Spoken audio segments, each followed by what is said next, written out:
kamu baik-baik aja kah? Dia. Iya, Di, aku baik-baik aja kok. Wes, bohong kamu ya, Nis. Aku lihat kok kamu seharian ini kayak galau banget. Coba dong cerita, kali aja aku bisa bantu. Enggak aku baik-baik aja kok. Tadi cuma lagi bosen. Udah, ayo cerita aja. Kita kan sahabat, jadi jangan sungkan. Gimana ya? Aku bingung mau cerita dari mana. Nanti kapan-kapan aja kalau aku pengen cerita ya. Ya udah deh, maaf kalau aku terkesan memaksa, tapi aku sarankan kamu jangan penuh sendiri ya. Kan kamu punya banyak teman yang bisa dijadiin tempat cerita. Aku takut kalau kamu punya masalah terus cuma dipendem, nanti malah jadi stres. Iya, Di, santai aja. Insya Allah semuanya baik-baik aja kok. Makasih ya buat sarannya.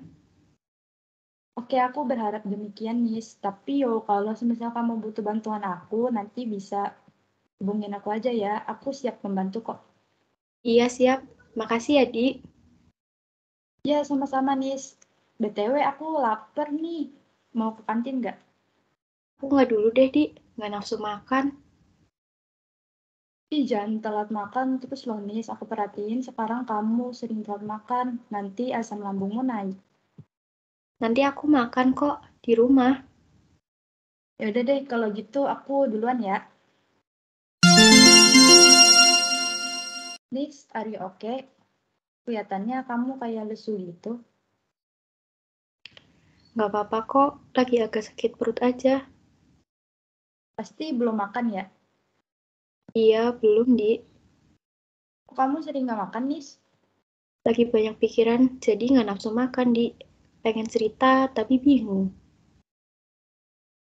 Baiklah kalau gitu. Sebelumnya kamu mau cerita ke aku atau mau ke orang lain aja yang sekiranya bisa bantu? Di, aku sebenarnya mau aja cerita ke teman-temanku.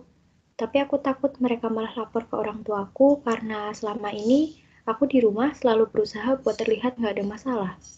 Kalau boleh tahu sebenarnya apa yang kamu rasain, Nis? Jadi gini, di keluarga besarku lagi ada masalah yang sebenarnya aku nggak paham akar permasalahannya apa. Inti masalahnya aku paham, tapi aku nggak bisa ceritain, Di. Terus di sisi lain, tugas kita banyak banget kan, Di? Ditambah aku ikut 3 organisasi yang sebenarnya nggak semuanya aku niatin buat ikut. Oh alah, cukup bingung juga ya kalau gitu. Tapi kenapa kamu ikut 3 organisasi kalau sebenarnya nggak kamu niatin? Ceritanya panjang, Di.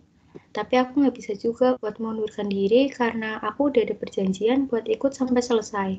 Pernah kan tiba-tiba ada tugas bersamaan? Itu aku stres banget, Di. Mana tugas akademik juga banyak banget. Ya ampun, berat banget ya, Nis. Aku nggak bisa ngerasain sih apa yang kamu rasain karena aku nggak ikut organisasi. Doain aja ya, Di, biar aku kuat terus. Nis, daripada sakit perutmu makin parah, mending kita periksa aja yuk. Kakakku dulu pernah sakit juga dan dia periksa ke perawat itu. Kamu juga bisa nyeritain masalahnya. Barangkali kamu bisa nemuin solusinya. Boleh nggak aku minta anterin kamu, Di? Boleh banget nih, kalau besok aja gimana? Kebetulan kan besok juga libur. Oh iya, Di. Makasih ya. Ya nih, sama-sama. Sampai jumpa besok ya. Oke.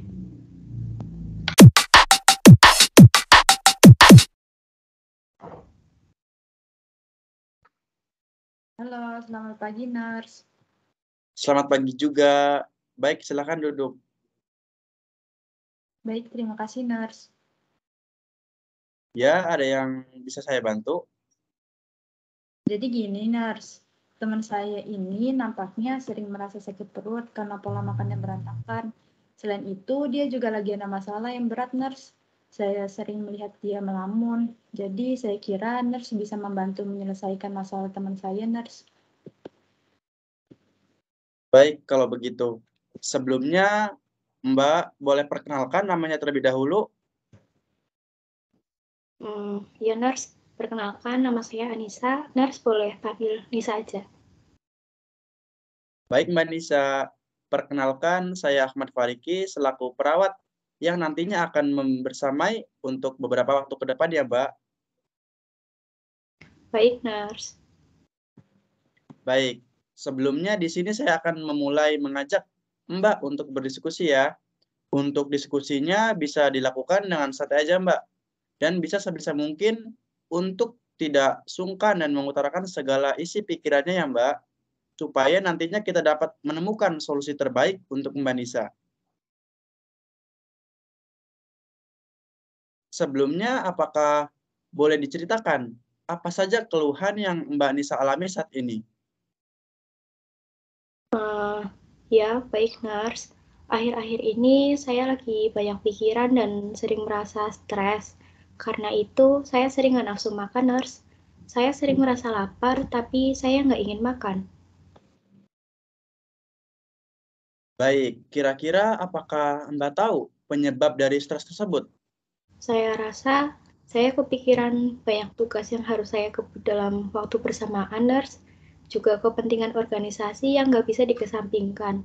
Selain itu, juga keluarga besar saya lagi ada masalah yang buat saya terus kepikiran.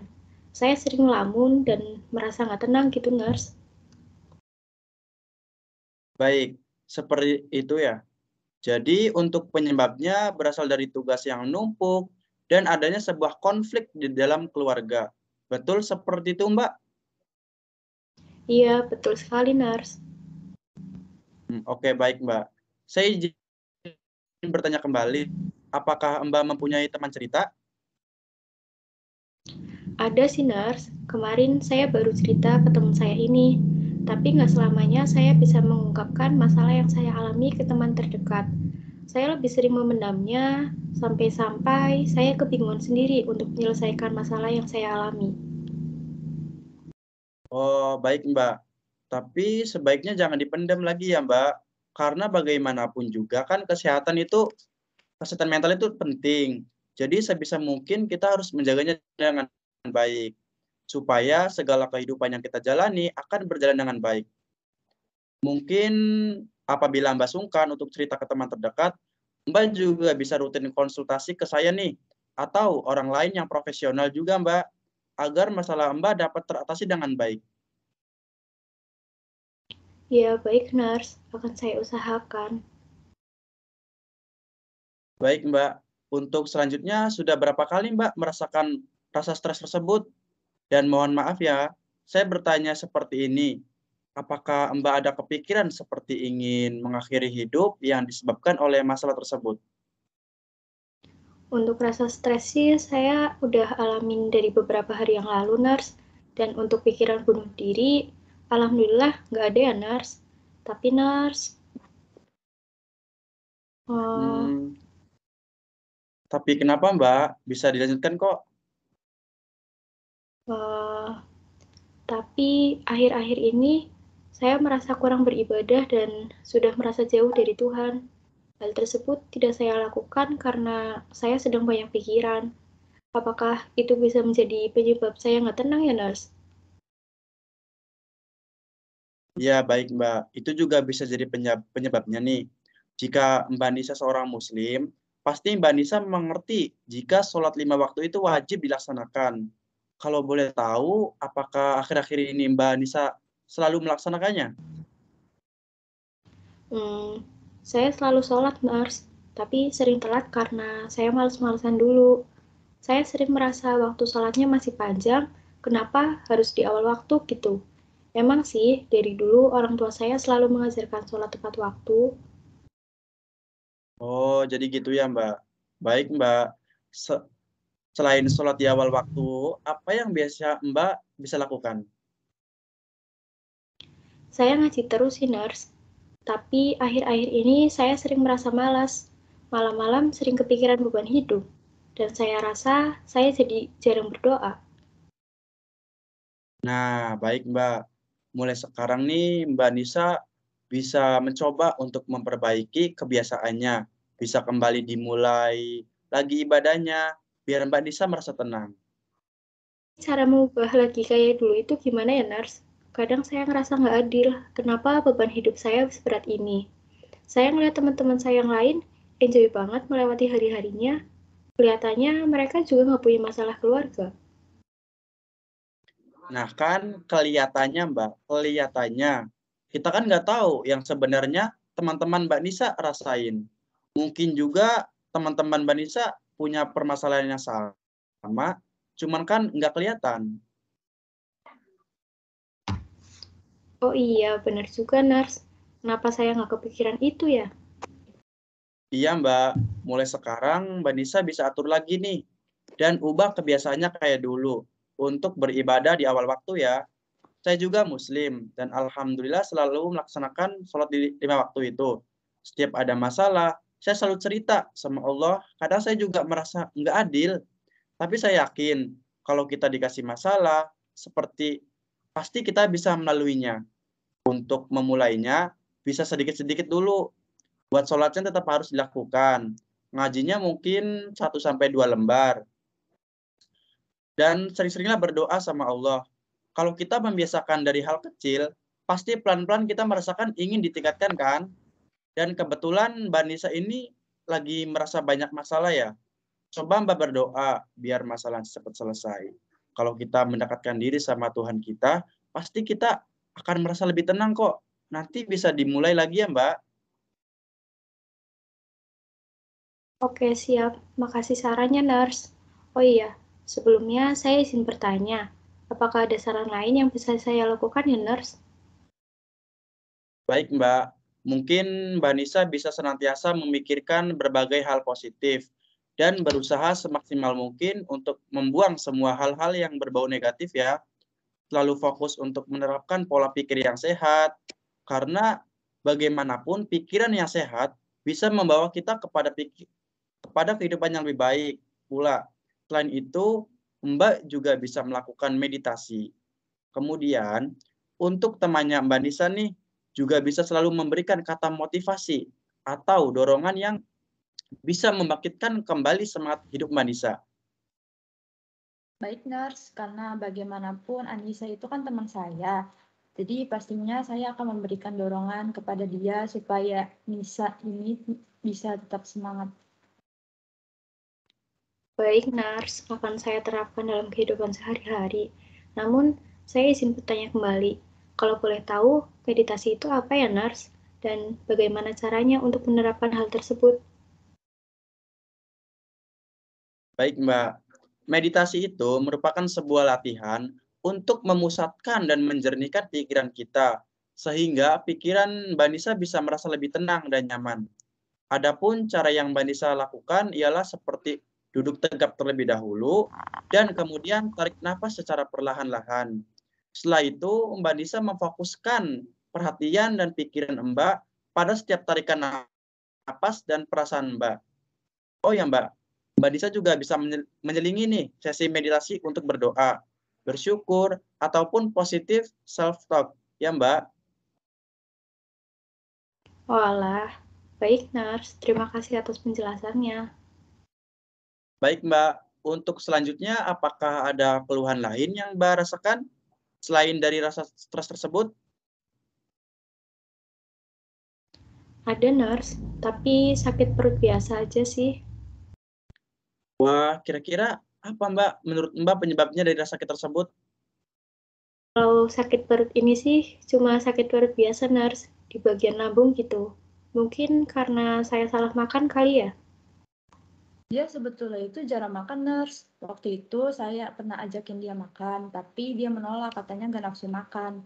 Kira-kira apakah hal tersebut bisa menjadi penyebab dari rasa sakit pada lambungnya, Nurse? Oh, ya ampun. Ya hal tersebut bisa menjadi penyebabnya karena dari rasa sakit tersebut ya, mungkin karena lagi banyak masalah. Jadi Mbak Nisa ini jadi nggak nafsu makan kan? Otomatis nih pola makannya berubah. Hal itu bisa membuat asam lambung naik atau dinding lambungnya tuh luka. Karena lambung kita kan bekerja terus-menerus nih meskipun nggak ada makanan yang masuk. Nah, saat lambung kita kosong, tetapi terus bekerja itu. Karena penyebab dari lambung luka itu karena nggak ada makanan, tetap lambung kita tetap bekerja. Selain itu, bisa dipicu juga nih karena makanan pedas. Mbak Nisa sendiri suka makan pedas kan? Iya sih, Nurse. Kadang nafsu makannya muncul kalau pengen makan pedas aja. Tapi saya makan kok, Nurse, meskipun sehari sekali. Ya, berarti itu juga yang bikin perut Mbak Nisa ngerasa sakit. Buat kedepannya bisa diatur juga jadwal makannya ya Mbak. Usahakan untuk makan tepat waktu dan minimal 2 kali sehari supaya tubuh bisa mendapatkan pasokan energi yang cukup. Selain itu, Mbak Nisa juga bisa mengurangi makanan pedas, apalagi pas perut kosong. Iya, Nurse, akan saya coba. Nanti saya juga akan sering-sering mengingatkan dia kok, Nurse. Biar dia nggak sakit lagi perutnya. Makasih ya, Di. Oh iya, kayaknya sudah cukup, Nurse. Saya sudah paham dan akan mencoba saran-saran yang disampaikan Nurse tadi. Baik Mbak, nanti bisa coba konsultasikan kembali ya ke saya Mbak, supaya saya tuh bisa melihat perkembangannya yang telah Mbak alami. Oke, siap, Nurse. Akan saya usahakan. Untuk sekarang, kami pamit dulu ya, Nurse. Terima kasih banyak. Terima kasih, Nurse. Selamat siang. Sama-sama, selamat siang juga.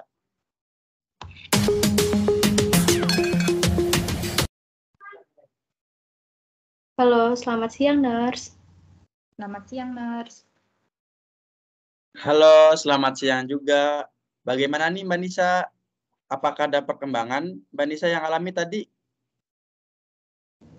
Alhamdulillah, sudah ada perkembangan, Nurse. Setelah mengikuti saran dari Nurse, saya merasa lebih baik, dan rasa stres saya sudah berkurang meskipun beberapa kali masih suka menghantui saya. Akan tetapi, rasa sakit di lambung saya sudah mulai berkurang juga kok, Nurse, dan saya merasa lambung saya sudah lebih sehat bila dibandingkan dengan sebelumnya. Wah, alhamdulillah ya Mbak. Saya senang mendengarnya. Saya harap Mbak Nisa bisa tetap semangat dalam menjalani hidup ya Mbak. Dan semoga nih segala saran yang telah diberikan dapat mengatasi masalah dan mengubah hidup Mbak menjadi lebih baik lagi ya Mbak. Baik, Nurse. Saya juga mengucapkan terima kasih kepada Nurse Ahmad yang telah memberikan solusi kepada saya. Saya juga ikut berterima kasih, Nurse, karena berkat diskusi waktu itu, teman saya bisa menjalani hidupnya kembali dengan baik. Oh iya, baik-baik. Sama-sama. Senang juga bisa membantu. Oke, baik, Nurse. Kami izin pamit dulu ya, Nurse. Ya, baik-baik. Silakan. Selamat siang, Nurse. Selamat siang, Nurse. Selamat siang juga. Gitu,